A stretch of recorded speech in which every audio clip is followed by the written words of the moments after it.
Bom meledak, 13 orang tewas. Dan itu bukan headline film perang, tapi berita pagi dari Garut. Tanah yang harusnya tenang. Bukan perang, bukan serangan musuh, tapi ledakan dari bom yang katanya udah kadaluarsa. Loh, bom aja bisa kadaluarsa. Assalamualaikum, Sobat Pak Ruwet. Ngomongin soal bom, ini bukan adegan sinetron, bukan juga trailer film action. Ini kejadian nyata di negeri kita sendiri. Di Garut, dulur, tempat sawah masih luas dan hati warganya masih lebar. Tapi kemarin, tanah itu bergetar. Bukan karena gempa, tapi karena bom yang seharusnya sudah tak berbahaya. Hasilnya, 13 nyawa melayang, 9 warga biasa, 4 dari TNI.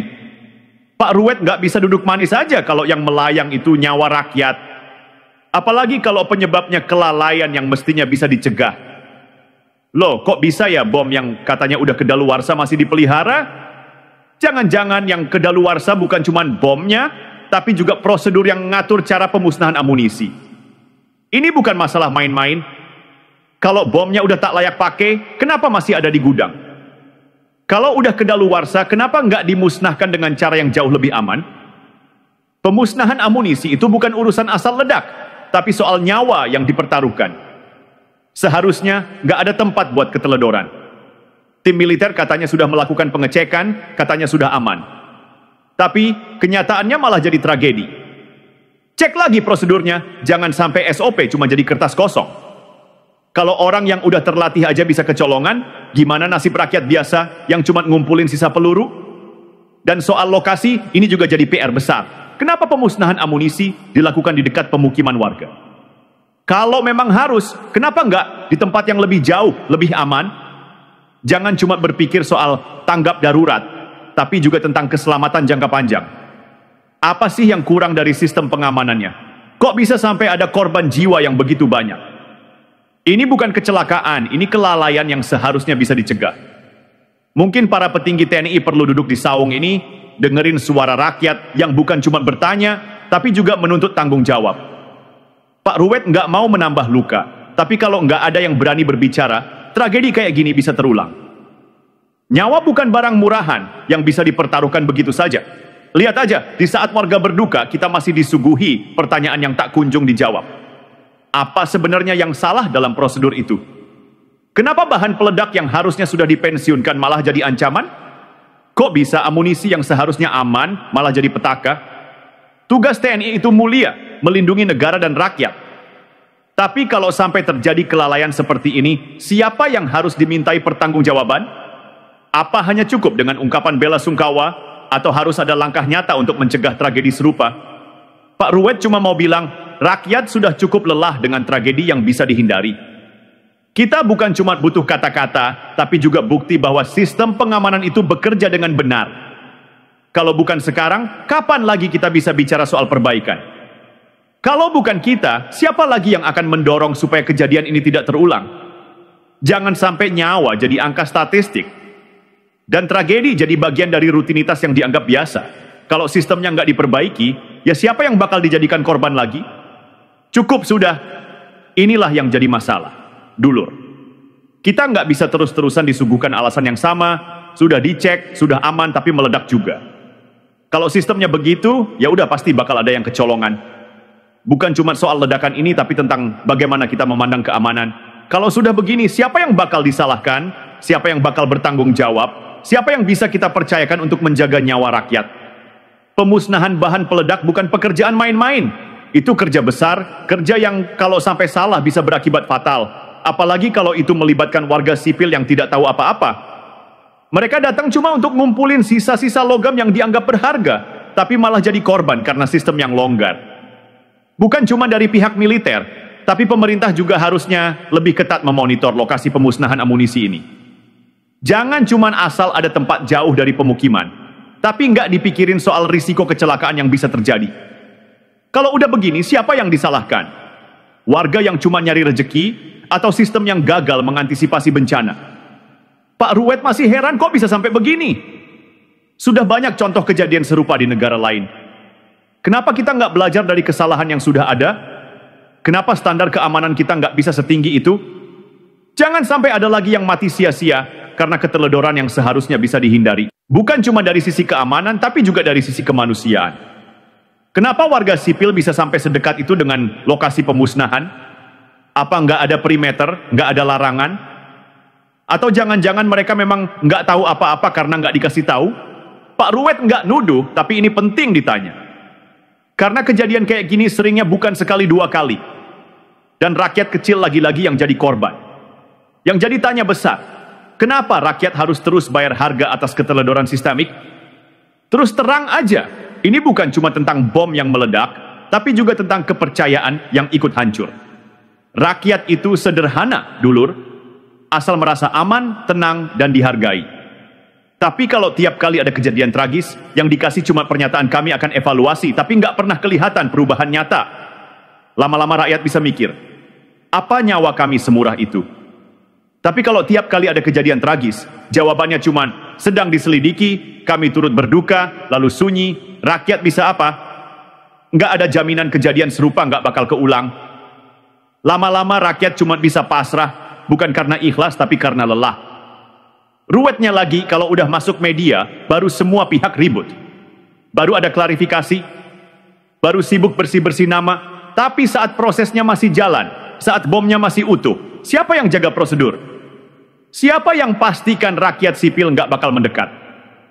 Masa rakyat yang harus ngerti risiko, sementara yang punya kuasa justru longgar prosedurnya? Ini bukan soal nyari kambing hitam, bukan juga soal menyalahkan institusi. Tapi kalau rakyat udah ngorbanin nyawa, masa iya negara nggak bisa ngorbanin ego buat ngaku salah dan benahi diri? Pak Ruwet bilang tegas, kejadian ini jangan dianggap angin lalu. Tapi kalau rakyat harus terus yang nanggung akibat dari sistem yang bolong, ya jelas Pak Ruwet angkat suara. Ledakan di Garut itu bukan cuma insiden, itu alarm keras buat semua yang pegang tanggung jawab soal amunisi, keamanan, dan keselamatan warga. Coba bayangin, ada warga yang katanya cuma ngumpulin rongsokan. Lah kok bisa sampai ke lokasi pemusnahan bahan peledak? Berarti pengamanannya bocor, sosialisasinya nggak jalan, koordinasinya lemah. Dan yang paling ngeri, nyawa dianggap murah. Kalau prosedur itu betul-betul dijalankan, warga sipil mestinya nggak akan ada di dekat-dekat situ. Apalagi sampai 9 orang meninggal. Itu bukan salah warga, itu salah sistem yang gagal bikin batas yang jelas antara wilayah berbahaya dan aman. Dan bom kedaluarsa itu, Pak Ruwet heran. Itu salah sistem yang gagal mencegah rakyat sipil dari bahaya yang seharusnya bisa dikendalikan. Gagal bikin batas yang jelas antara zona aman dan zona rawan. Gagal kasih pemahaman ke warga. Dan yang lebih ruwet, gagal menghargai nyawa manusia. Jangan salah dulur, rakyat kecil itu bukan bodoh. Mereka ngerti risiko asal dikasih tahu dengan jujur. Tapi kalau mereka dibiarkan ngais-ngais di sekitar lokasi peledakan tanpa pengawasan, ya siapa yang benar-benar ngawasi? Kita ini hidup di negara hukum, negara yang katanya punya sistem militer profesional. Kalau pemusnahan bom aja bisa meleset begini, terus gimana rakyat mau percaya kalau ada darurat beneran? Pak Ruwet ngomong begini bukan buat nyudutkan tentara, bukan.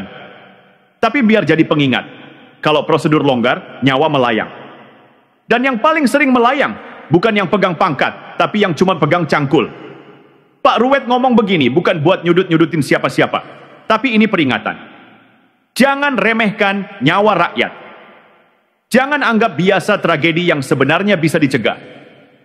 Ledakan kemarin itu bukan nasib, tapi akibat. Akibat dari sistem yang longgar dan pengawasan yang lalai. Kalau prosedurnya udah ketinggalan zaman, ya diperbarui dong. Kalau teknis di lapangannya masih rawan celah, ya dibenahi. Jangan tunggu korban berikutnya baru pada gerak lagi.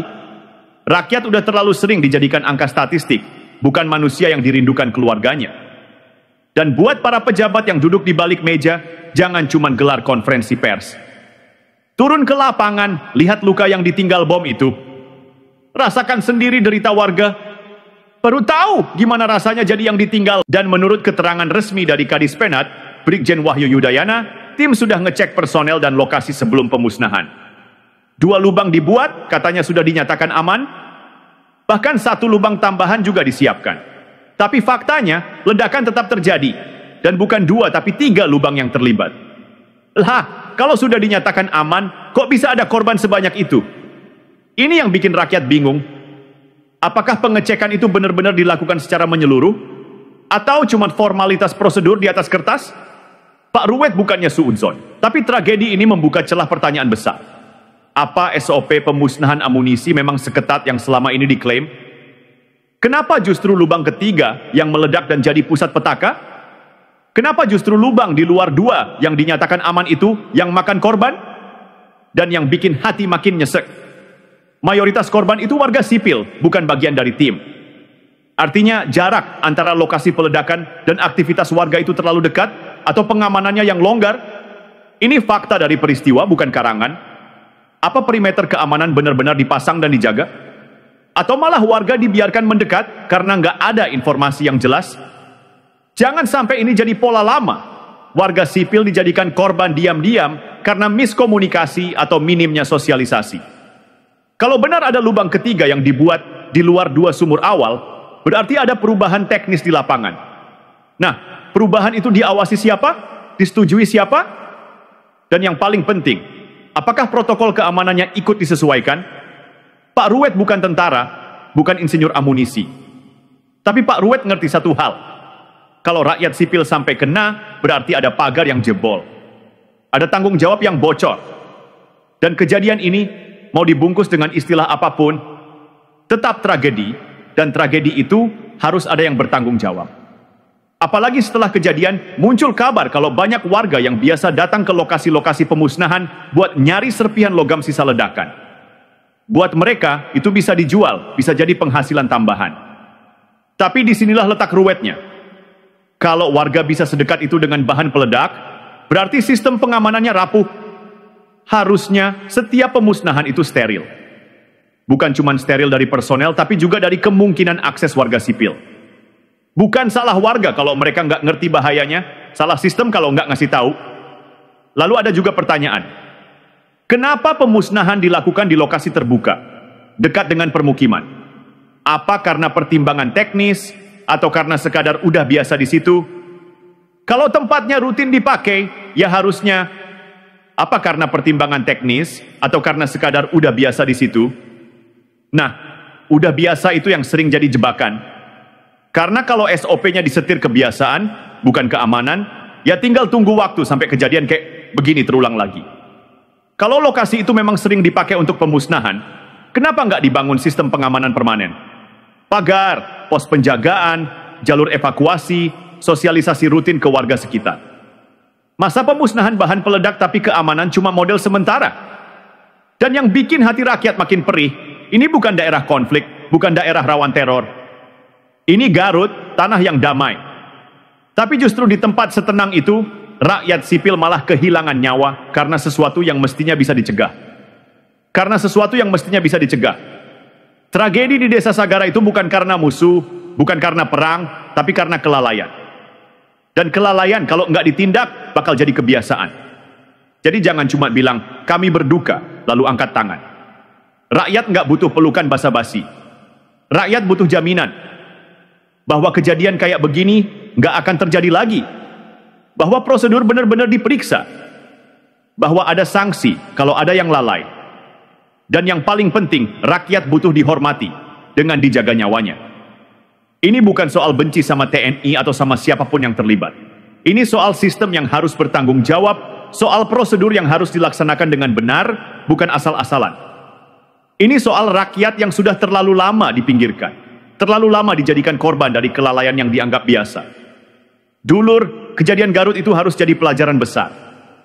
Bukan cuma untuk TNI, tapi untuk semua pihak yang berurusan dengan keamanan rakyat. Harus ada evaluasi total. Harus ada perbaikan dari bawah sampai atas. Karena kalau kita terus-terusan begini, bencana bisa datang kapan saja. Dan kita sebagai rakyat harus tetap siap dengan pertanyaan-pertanyaan yang nggak pernah berhenti. Jangan ada yang merasa aman kalau rakyat masih terpinggirkan. Sampai di sini dulu, dulur. Ingat, kita nggak bisa terus-terusan diam. Kritik itu bukan hanya hak, tapi juga kewajiban. Mari kita terus ingatkan, terus suarakan, terus jaga, agar hal-hal kecil nggak dianggap remeh. Karena dari hal kecil itulah keadilan bisa mulai tumbuh. Jangan biarkan tragedi terulang lagi. Wassalamualaikum warahmatullahi wabarakatuh.